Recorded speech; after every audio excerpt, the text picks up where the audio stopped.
ನಮಸ್ಕಾರ. ಆಹಾರ, ಆರೋಗ್ಯ, ಅಧ್ಯಾತ್ಮ ಈ ಸಂಸ್ಕಾರದ ಬೆಳಕಿಗೆ ತಮ್ಮೆಲ್ಲರಿಗೂ ಸ್ವಾಗತ, ಸುಸ್ವಾಗತ. ಇವತ್ತು ನಮ್ಮೊಂದಿಗೆ ಇದ್ದಾರೆ ಯೋಗ ರತ್ನ ಗೋಪಾಲ್ ಕೃಷ್ಣ ದೇಲಂಪಾಡಿ. ಅವರು ದೇಲಂಪಾಡಿ ಯೋಗ ಪ್ರತಿಷ್ಠಾನದ ಅಧ್ಯಕ್ಷರಾಗಿದ್ದಾರೆ.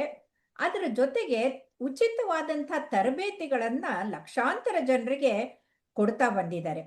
ಯೋಗಾಚಾರ್ಯ, ಯೋಗ ಕಲಾ, ಹಾಗೆ ಯೋಗ ರತ್ನ ಹೀಗೆ ಹಲವು ಬಿರುದುಗಳನ್ನ ಪಡೆದಂಥವರು.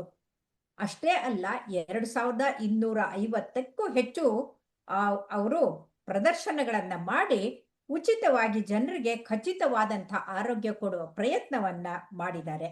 ನಮಸ್ಕಾರ ಗೋಪಾಲ್ ಕೃಷ್ಣ ಅವರೇ. ನಮಸ್ತೆ ಮೇಡಮ್. ಇನ್ನೇನು ವಸಂತ ಋತು ಶುರುವಾಯ್ತು, ಚಳಿ ಹೊಟ್ಟೋಯ್ತು.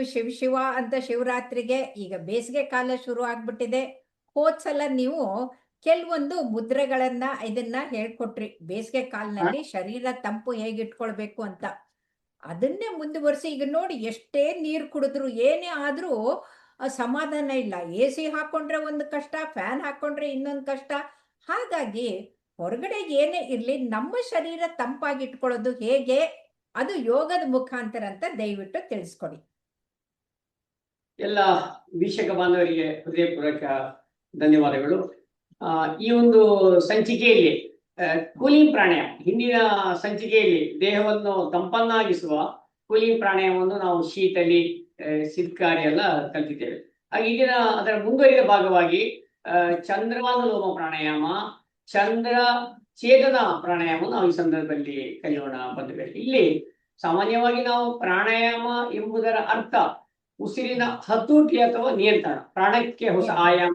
ಪ್ರಾಣಾಯಾಮ ಮೀನ್ಸ್ ಬ್ರೆತ್ ಕಂಟ್ರೋಲ್ ಮಾಡೋದು, ಹತೋಟಿ, ಮನಸ್ಸಿನ ಚಂಚಲತೆಯನ್ನು ನಿವಾರಿಸುವ ಕ್ರಮಬದ್ಧ ಉಪಾಯವೇ ಪ್ರಾಣಾಯಾಮಕ ಪತಂಜಲಿ ಋಷಿಮುನಿಗಳು ಈ ಅಷ್ಟಾಂಗದಲ್ಲಿ ತಿಳಿಸಿದ್ದಾರೆ. ಇಲ್ಲಿ ನಾವು ನೇರವಾಗಿ ಹಲವಾರು ಪ್ರಾಣಾಯಾಮಗಳು, ಅದರಲ್ಲಿ ಕೂಲಿಂಗ್ ಪ್ರಾಣಾಯಾಮ, ದೇಹವನ್ನು ತಂಪನ್ನಾಗಿಸುವ ಪ್ರಾಣಾಯಾಮ ನಮ್ಮ ಋಷಿಮುನಿಗಳು, ಅವಧೂತರು, ಹಿಂದಿನ ಯೋಗ ಸಾಧಕರೆಲ್ಲ ಬಹಳಷ್ಟು ನಮಗೆ ತಿಳಿಸಿದ್ದಾರೆ. ಆ ಚಂದ್ರಾನುಲೋಮ ಪ್ರಾಣಾಯಾಮದ ಅದರ ಪ್ರಮುಖ ಪ್ರಯೋಜನ ಇದು ದೇಹ ಮತ್ತು ಮನಸ್ಸನ್ನು ತಂಪಾಗಿಸ್ತದೆ, ಹಾಗೂ ಅಧಿಕ ರಕ್ತದ ಒತ್ತಡ ಕಡಿಮೆ ಮಾಡುತ್ತದೆ, ಮತ್ತೆ ನರಮಂಡಲವನ್ನು ಶಾಂತಗೊಳಿಸ್ತದೆ. ಅದು ಬಹಳ ಇಂಪಾರ್ಟೆಂಟ್, ಯಾಕಂದ್ರೆ ನಮಗೆ ಕೂಲಿಂಗ್ ಆಗಲಿಕ್ಕೆ ನರಮಂಡಲ ಸಹ ಕೂಲ್ ಆಗ್ತದೆ. ಹಾಗೆ ಈ ಪ್ರಾಣಾಯಾಮದಿಂದ ಮನಸ್ಸಿನ ಏಕಾಗ್ರತೆ, ದೇಹ ಮನಸ್ಸಿನ ಶಾಂತಿಗೆ, ದೇಹದ ಉಷ್ಣತೆ ಕಡಿಮೆ ಆಗ್ತದೆ. ಮತ್ತೆ ಒತ್ತಡ, ಆತಂಕ ನಿವಾರಣೆಗೆ ಈ ಚಂದ್ರಾನುಲೋಮ ಪ್ರಾಣಾಯಾಮ. ಇಲ್ಲಿ ನಮ್ಮ ಹಿರಿಯರು ಹೇಳುವ ಪ್ರಕಾರ ನಮ್ಮ ದೇಹದಲ್ಲಿ 7 ಚಕ್ರಗಳು, ಮೂಲಾಧಾರ, ಸ್ವಾಧಿಷ್ಠಾನ, ಮಣಿಪುರ, ಅನಾಹುತ, ವಿಶುದ್ಧಿ, ಆಜ್ಞಾ, ಸಹಸ್ರಾರ ಚಕ್ರ, 7 ಚಕ್ರಗಳು ಸುಷುಮ್ನ ನಾಡಿಗೆ ಅಟ್ಯಾಚ್ ಆಗಿದೆ. ಇಲ್ಲಿ ಮೂಗಿನ ಬಲ ಹೊಳ್ಳೆಗೆ ಸೂರ್ಯನಾಡಿ, ಪಿಂಗಳ ನಾಡಿ, ಎಡಹೊಳ್ಳೆಗೆ ಇಡ ನಾಡಿ, ಇದು ತಂಪು. ಈಗ ನಾವು ಇಲ್ಲಿ ತಂಪಾಗ್ಲಿಕ್ಕಿರೋ ಪ್ರಾಣಾಯಾಮ ಇಡ ನಾಡಿಯಲ್ಲಿ ಉಸಿರಾಡಬೇಕು. ಅದನ್ನು ಮಾಡುವ ಕ್ರಮ ಇದೆ. ಆರಂಭದಲ್ಲಿ ಎಡಕೈ ಈ ರೀತಿ ಜ್ಞಾನ ಸರಸ್ವತಿ ಮುದ್ರೆ, ನಾವು ಚಿನ್ ಮುದ್ರೆ ಮಾಡಬೇಕು. ಎಡಕೈ ಗಮನಿಸಿ ಬಂದ ವೇಳೆ ಈ ರೀತಿ ಚಿನ್ ಮುದ್ರೆ, ಎಡಕೈ ಚಿನ್ ಮುದ್ರೆ ಮಾಡಿ, ಬಲಕೈ ನಾಸಿಕ ಮುದ್ರೆ ಮಾಡಬೇಕು. ಇಲ್ಲಿ ಮೂಗಿನ ಬಲ ಹೊಳ್ಳೆಯನ್ನು ಮುಚ್ಚಿ ಎಡಹೊಳ್ಳೆಯಿಂದಲೇ ಉಸಿರು ತೆಕ್ಕೊಂಡು ಎಡಹೊಳ್ಳೆಯಲ್ಲೇ ಬಿಡುದು. ಮೂಗಿನ ಬಲ ಹೊಳ್ಳೆಯನ್ನು ಮುಚ್ಚಿ ಎಡಬದಿಯಿಂದ ಉಸಿರು ತೆಕ್ಕೊಂಡು ಎಡಬದಿಯಲ್ಲೇ ಬಿಡುದು. ಈಗ ನಾವು ಚಂದ್ರಾನುಲೋಮ ಅಭ್ಯಾಸ ಮಾಡುವ ಕ್ರಮ ಇದೆ. ಇದರಲ್ಲಿ ಇನ್ನೂ ಒಂದು ವಿಶೇಷ ಬೆನಿಫಿಟ್ ಇದೆ, ನಿದ್ರಾಹೀನತೆ. ಯಾವಾಗ ನಮ್ಮ ದೇಹ ತಂಪಾಯಿತು, ಕೂಲಾಯಿತು, ಆವಾಗ ಮನಸ್ಸು ಹದಗೊಳ್ಳುತ್ತದೆ, ಮನಸ್ಸು ಶಾಂತವಾಗುತ್ತೆ, ಆವಾಗ ನಿದ್ರೆಗೆ ಯೋಚನೆಗಳು ಖಾಲಿ ಆಗ್ತದೆ. ಅದಕ್ಕೋಸ್ಕರ ಚಂದ್ರಾನುಲೋಮ ಪ್ರಾಣಾಯಾಮ ಮಾಡೋ ಕ್ರಮೆಗೆ ಎಡಕೈ ಚಿನ್ಮುದ್ರೆ, ಬಲಕೈ ನಾಸಿಕ ಮುದ್ರೆ, ಯಾವ್ದಾದ್ರು ಒಂದು ಆಸನ, ಸ್ಥಿರಂ ಸುಖಂ ಆಸನ ಅಂತ ಪತಂಜಲಿ ಋಷಿಮುನಿಗಳು ಹೇಳಿದ್ದಾರೆ. ವಜ್ರಾಸನ, ಪದ್ಮಾಸನ, ವೀರಾಸನ, ಸ್ವಸ್ತಿಕಾಸನ, ಸುಖಾಸನ. ತೀರಾ ಕಷ್ಟ ಆದ್ರೆ ಕುರ್ಚಿಯಲ್ಲಿ ಕೂತು ಮಾಡಬೇಕು. ಈಗ ಬಲಕೈಯಿಂದ ಮೂಗಿನ ಬಲ ಹೊಳ್ಳೆಯನ್ನು ಮುಚ್ಚಬೇಕು, ಬೆನ್ನು ಕುತ್ತಿ ನೇರ ಮಾಡಿ. ಸಮಂ ಕಾಯೋ ಶಿರೋಗ್ರೀವಂ ಅಂತ ಹೇಳಿ ಭಗವದ್ಗೀತೆ ಶ್ರೀಕೃಷ್ಣ ಹೇಳಿದಾಗೆ ಬೆನ್ನೆಲ್ಲ ನೇರ ಮಾಡಿ. ಈಗ ನಾನು ಬಲಕೈಯಿಂದ ಮೂಗಿನ ಬಲ ಹೊಳ್ಳೆಯನ್ನು ಮುಚ್ಚಿ ಎಡಬದಿಯಿಂದ ಉಸಿರು ನಿಧಾನವಾಗಿ, ನಿರಂತರವಾಗಿ, ನಿಶ್ಶಬ್ದವಾಗಿ ತಗೊಳ್ಬೇಕು. ತೆಕ್ಕೊಂಡು ಹಾಗೆ ನಿಧಾನವಾಗಿ, ನಿರಂತರವಾಗಿ, ನಿಶ್ಶಬ್ದವಾಗಿ ಉಸಿರು ಎಡಹೊಳ್ಳೆಯಲ್ಲೇ ಬಿಡ್ಬೇಕು. ಈಗ ಗಮನಿಸೋಣ, ಈ ರೀತಿ ಬರ್ತದೆ.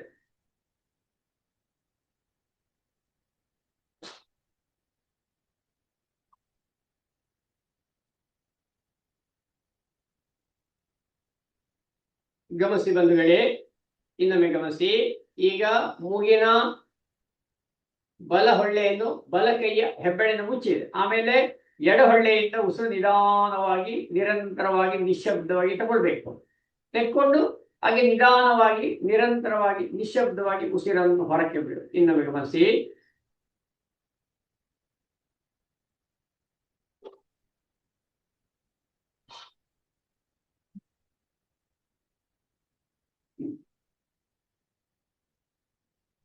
ಇಲ್ಲಿ ಈ ಪ್ರಾಣಾಯಾಮ ಮಾಡುವಾಗ ತುಂಬಾ ಶೀತ ಇದೆ, ಸ್ವಲ್ಪ ಎಚ್ಚರಿಕೆ. ನಾವು ಕಾಂಟ್ರಾ ಇಂಡಿಕೇಶನ್ ಹೇಳ್ತೀವಿ, ಎಚ್ಚರಿಕೆ ಸೂಚನೆ. ಅಂದ್ರೆ ತುಂಬಾ ಶೀತ, ಕೆಮ್ಮು, ಅಸ್ತಮ ಇದ್ದರೆ ಬೇಡ. ಮತ್ತೆ ಲೋ BP ಇದ್ದವರು ಸಹ ನಾವು ಅಭ್ಯಾಸ ಮಾಡೋದು ಬೇಡ ಹೇಳ್ತೀವಿ. ಹಾಗೆ ಈ ಪ್ರಾಣಾಯಾಮವನ್ನು ಬೇಸಿಗೆ ಕಾಲಕ್ಕೆ, ತಾವು ಹೇಳಿದಂತೆ ಬೇಸಿಗೆ ಕಾಲಕ್ಕೆ ಬಹಳ ಸೂಕ್ತವಾದ ಪ್ರಾಣಾಯಾಮ. ಇಲ್ಲಿ ಇಷ್ಟೇ, ಮೂಗಿನ ಎಡಹೊಳ್ಳೆಯಿಂದ ಅಂದ್ರೆ ಇಡ ನಾಡಿಯಿಂದ ಉಸಿರು ತೆಕ್ಕೊಂಡು ಇಡ ನಾಡಿಯಲ್ಲೇ ಬಿಡು. ನಮ್ಮ ದೇಹದಲ್ಲಿ 72,000 ನಾಡಿಗಳಿವೆ. ಅಲ್ಲಿ ಪ್ರಮುಖವಾಗಿ ಬಲಬದಿ ಸೂರ್ಯನಾಡಿ, ಎಡಬದಿ ಚಂದ್ರನಾಡಿ. ಇದು ಪಿಂಗಳ ಇಡನಾಡಿ. ಇಲ್ಲಿ ಇಡನಾಡಿಯಲ್ಲೇ ಉಸಿರು ತೆಕ್ಕೊಂಡು ಇಡನಾಡಿಯಲ್ಲಿ ಬಿಡು. ಇನ್ನೊಮ್ಮೆ ಕೊನೆಯ ಬಾರಿ ಗಮನಿಸೋಣ. ಈಗ ಚಂದ್ರಾನುಲೋಮ, ದೇಹವನ್ನು ತಂಪನ್ನಾಗಿಸುವ ಪ್ರಾಣಾಯಾಮ. ಮೂಗಿನ ಬಲ ಹೊಳ್ಳೆಯನ್ನು ಮುಚ್ಚಿ ಎಡಬದಿಯಿಂದಲೇ ಉಸಿರು ತೆಕ್ಕೊಳ್ಬೇಕು, ನಿಧಾನವಾಗಿ ನಿರಂತರವಾಗಿ ನಿಶ್ಶಬ್ದವಾಗಿ.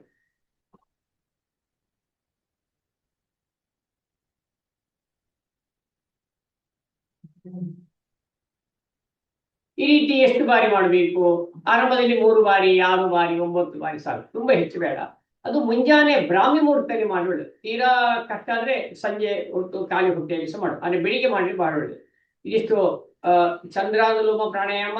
ಇನ್ನೊಮ್ಮೆ ಹೇಳ್ತೀನಿ, ಅದರ ಪ್ರಯೋಜನ ಮನಸ್ಸಿನ ಶಾಂತಿ ಮತ್ತೆ ಏಕಾಗ್ರತೆಗೆ, ದೇಹದ ಉಷ್ಣತೆಯನ್ನು ಕಡಿಮೆ ಮಾಡುವ ಪ್ರಾಣಾಯಾಮ, ರಕ್ತದ ಒತ್ತಡ ನಿಯಂತ್ರಣವಾಗುವ ಪ್ರಾಣಾಯಾಮ, ಒತ್ತಡ ಮತ್ತೆ ಆಂತರಿಕ ಸ್ಟ್ರೆಸ್ಗಳು ಕಡಿಮೆ ಆಗಲಿಕ್ಕೆ ಈ ಚಂದ್ರಾನುಲೋಮ ಪ್ರಾಣಾಯಾಮ ಸಹಕಾರಿ ಬಂಧುಗಳೇ. ಹಾಗೆ ಉಸಿರಿನ ಪ್ರಕ್ರಿಯೆ ಸುಧಾರಣೆ ಆಗ್ತದೆ, ನಮ್ಮ ಬ್ರೀದಿಂಗ್ ರೇಟ್ ಹೆಚ್ಚಾಗ್ತದೆ. ಎಡ ಹೊಳ್ಳೆಯಲ್ಲಿ ಉಸಿರು ತಗೊಂಡು ದೀರ್ಘವಾಗಿ, ಅಲ್ಲಿ ಒಂದೇ ಲೆಕ್ಕಬೇಕು. ಉಸಿರು ತಗೊಳ್ಳುವಾಗ ಒಂದೇ ರೇಟ್, ತುಂಬಾ ತಗೊಳ್ಳೋದು ಹಾಗೆ ತುಂಬಾ ಬಿಡುದು. ಅಲ್ಲಿ ತುಂಬಾ ಹೊತ್ತು ಹೋಲ್ಡಿಂಗ್ ಬೇಡ. ಅಭ್ಯಾಸ ಆದ ಮೇಲೆ ಉಸಿರು ತೆಕ್ಕೊಂಡು ಸ್ವಲ್ಪ ಹೋಲ್ಡ್ ಮಾಡಿ ಬಿಡುವುದು. ಎಲ್ಲ ಗುರು ಸಮ್ಮುಖದಲ್ಲಿ ಕಲಿತು ತುಂಬಾ ಒಳ್ಳೆ ಪ್ರಾಣಾಯಾಮ. ಆಮೇಲೆ ಉತ್ತಮ ನಿದ್ರೆಗೂ ಸಹ ಬಹಳ ಸಹಕಾರಿ. ಇದಿಷ್ಟು ನಾವು ಚಂದ್ರಾನುಲೋಮ ಪ್ರಾಣಾಯಾಮದ ಬಗ್ಗೆ ಸಂಕ್ಷಿಪ್ತ ಮಾಹಿತಿಯನ್ನು ಪಡ್ಕೊಂಡಿದ್ದೇವೆ. ಹಾಗೆ ಹಲವಾರು ಪ್ರಾಣಾಯಾಮ ಇದೆ ಹೇಳಿದೆ. ಹಿಂದಿನ ಸಂಚಿಕೆಯಲ್ಲಿ ಶೀತಲಿ, ಸಿಟ್ಕಾರಿ, ಇದು ಸದಂತ ಇದೆ. ಈಗ ನಾವು ಚಂದ್ರಾನುಲೋಮ ಪ್ರಾಣಾಯಾಮದ ಬಗ್ಗೆ ಮಾಹಿತಿ ಪಡ್ಕೊಂಡಾಗಿದೆ. ಇನ್ನೀಗ ಚಂದ್ರ ಭೇದನ ಅಥವಾ ಚಂದ್ರ ಛೇದನ ಪ್ರಾಣಾಯಾಮ, ಇದು ಸಹ ಹಾಗೆ ದೇಹವನ್ನು ತಂಪನ್ನಾಗಿಸಲು, ಮನಸ್ಸನ್ನು ಸಹ ಶಾಂತಗೊಳಿಸಲು ಹಾಗೂ ಅಧಿಕ ರಕ್ತದ ಒತ್ತಡ ಕಡಿಮೆ ಮಾಡಲು, ನಿದ್ರಾಹೀನತೆಯನ್ನು ನೀಗಿಸಲು ನೆರವಾಗುತ್ತದೆ. ಇಲ್ಲಿ ಇಡ ನಾಡಿಯನ್ನು ಉತ್ತೇಜಿಸುತ್ತದೆ. ನೋಡಿ, ನಮ್ಮ ಮೂಗಿನ ಎಡಹೊಳ್ಳೆಗೆ ನಾವು ಇಡ ನಾಡಿ ಹೇಳ್ತೇವೆ, ಅದನ್ನು ಉತ್ತೇಜಿಸುತ್ತದೆ. ಅದು ಆಂತರಿಕ ಆತಂಕ, ಒತ್ತಡ ಕಡಿಮೆ ಆಗಿಸಲಿಕ್ಕೆ ಸಹಕಾರಿ. ಹಾಗೆ ದೇಹದ ಉಷ್ಣತೆ ಕಡಿಮೆ ಆಗ್ತದೆ, ನಿದ್ರೆ ಸುಧಾರಣೆಗೊಳ್ಳುತ್ತದೆ. ಯಾರಿಗೆ ಸ್ಲೀಪಿ ಡಿಸ್ಟರ್ಬೆನ್ಸ್, ಈ ಡಿಸ್ಟರ್ಬೆನ್ಸ್ ಆಗ್ಲಿಕ್ಕೆ ಹಲವಾರು ಕಾರಣಗಳಿವೆ. ಯೋಚನೆಗಳು ಖಾಲಿ ಆಗ್ಲಿಕ್ಕೆ, ಯಾಕಂದ್ರೆ ತಂಪಾದ ಮೇಲೆ ಯೋಚನೆಗಳು ಕಡಿಮೆ ಆಗಿ ಕೂಲಿಂಗ್ ಆಗ್ತದೆ. ಈಗ ನಮಗೆ ನಿದ್ರೆ ಯಾಕೆ ಬರ್ತಾರೆ ಅಂದ್ರೆ ಮೈಂಡ್ ಅಂಡ್ ಇಂಟೆಲೆಕ್ಚುಯಲ್ ಆಕ್ಟ್ ಆಗ್ತದೆ. ಅದಕ್ಕೋಸ್ಕರ ಸಹಸ್ರಾರ ಚಕ್ರ, ಪೀನಿಯಲ್ ಗ್ಲ್ಯಾಂಡ್, ಅದರಿಂದ ಪಿಟ್ಯುಟರಿ ಗ್ಲ್ಯಾಂಡ್, ಪೀನಿಯಲ್ ಗ್ಲ್ಯಾಂಡಿನ ಮಧ್ಯೆಯಲ್ಲಿ ಹಾರ್ಮೋನ್ಸ್, ನಿದ್ರೆಯ ಹಾರ್ಮೋನ್ಸ್ ನಮಗೆ ಬಿಡುಗಡೆ ಆಗಲಿ, ಅದು ನಮಗೆ ಬಹಳ ಹೆಲ್ಪ್ ಆಗ್ತದೆ ಬಂಧುಗಳೇ. ಹಾಗೆ ರಕ್ತ ಒತ್ತಡ ನಿಯಂತ್ರಣ. ಆದ್ರೆ ತುಂಬಾ ಶೀತ, ಕೆಮ್ಮು, ಅಸ್ತಮ ಇದ್ದವರು ಮಾಡೋದು ಬೇಡ. ಇಲ್ಲಿ ಮಾಡ್ಬೇಕಷ್ಟೇ, ಎಡಹೊಳ್ಳೆಯಿಂದ ಉಸಿರು ತೆಕ್ಕೊಂಡು ಬಲ ಹೊಳ್ಳೆಯಲ್ಲಿ ಬಿಡುದು, ಎಡಹೊಳ್ಳೆಯಿಂದ ಉಸಿರು ತೆಕ್ಕೊಂಡು ಬಲ ಹೊಳ್ಳೆಯಲ್ಲಿ, ಎಡ ಮೂಗಿನಿಂದ ಉಸಿರು ತೆಕ್ಕೊಂಡು ಬಲ ಮೂಗಿನಲ್ಲಿ ಬಿಡುದು. ಗಮನಿಸೋಣ.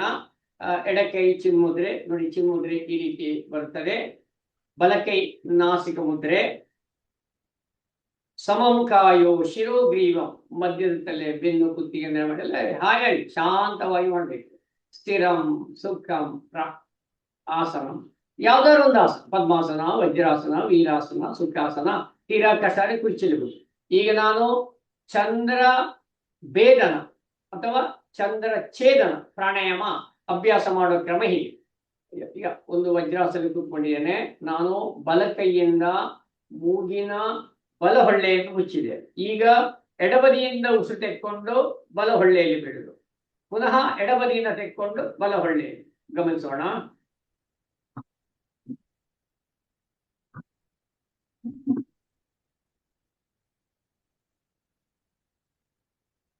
ಈಗ ನಾನು ಎಡ ಹೊಳ್ಳೆಯಿಂದ ಉಸಿರಿಕೊಂಡು ಬಲ ಹೊಳ್ಳೆಯಲ್ಲಿ ಬಿಟ್ಟೆ.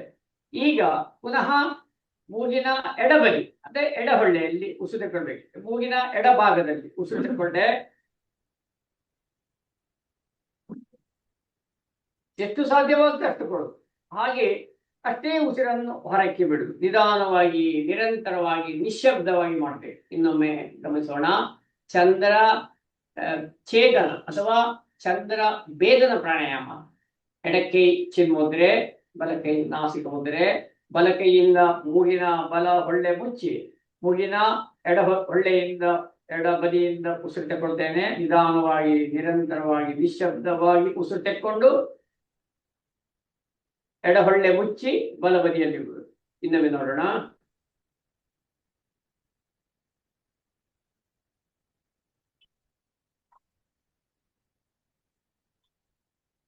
ಈ ಪ್ರಾಣಾಯಾಮ ಸಾಕು. 3 ಬಾರಿ, 6 ಬಾರಿ, 9 ಬಾರಿ ಎಲ್ಲ ಸಾಕು.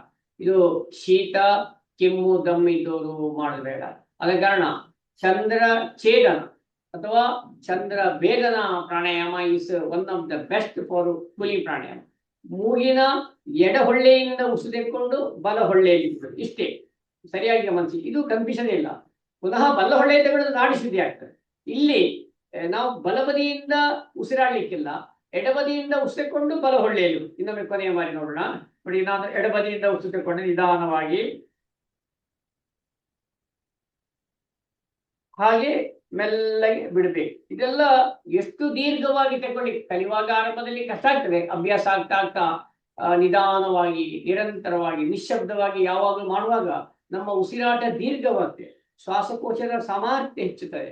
ಅಸ್ತಮ, ಅಲರ್ಜಿ ಇತ್ಯಾದಿ ಕಡಿಮೆ. ಮತ್ತೆ ದೇಹದ ಉಷ್ಣಾಂಶ ಕಡಿಮೆ ಆಗಲಿಕ್ಕೆ ಈ ಪ್ರಾಣಾಯಾಮ ಬಹಳ ಸಹಕಾರಿ. ಇದಿಷ್ಟು ಈ ಸಂಚಿಕೆಯಲ್ಲಿ ನಾವು ದೇಹದ ಈ ಒಂದು ಬೇಸಿಗೆಯ ಸಂದರ್ಭದಲ್ಲಿ ದೇಹವನ್ನು ತಂಪನ್ನಾಗಿಸುವ ಪ್ರಾಣಾಯಾಮ, ಅದರಲ್ಲಿ ಈ ಸಂಚಿಕೆಯಲ್ಲಿ ಚಂದ್ರಾನುಲೋಮ ಪ್ರಾಣಾಯಾಮ, ಹಾಗೆ ಸೂರ್ಯ ಛೇದನ, ಸೂರ್ಯ ಭೇದನ ಪ್ರಾಣಾಯಾಮ ಬಗೆಯ ಮಾಹಿತಿಯನ್ನು ಸಂಕ್ಷಿಪ್ತವಾಗಿ ಪಡೆದುಕೊಂಡಿದ್ದೇವೆ. ಡೌಟ್ಸ್ ಗುರುಮುಖಿಯ ಕಲಿತು ಮಾಡೋಣ. ಎಸ್, ಇಲ್ಲಿ ನಾವು ಧನ್ಯವಾದಗಳು, ವಂದನೆಗಳು.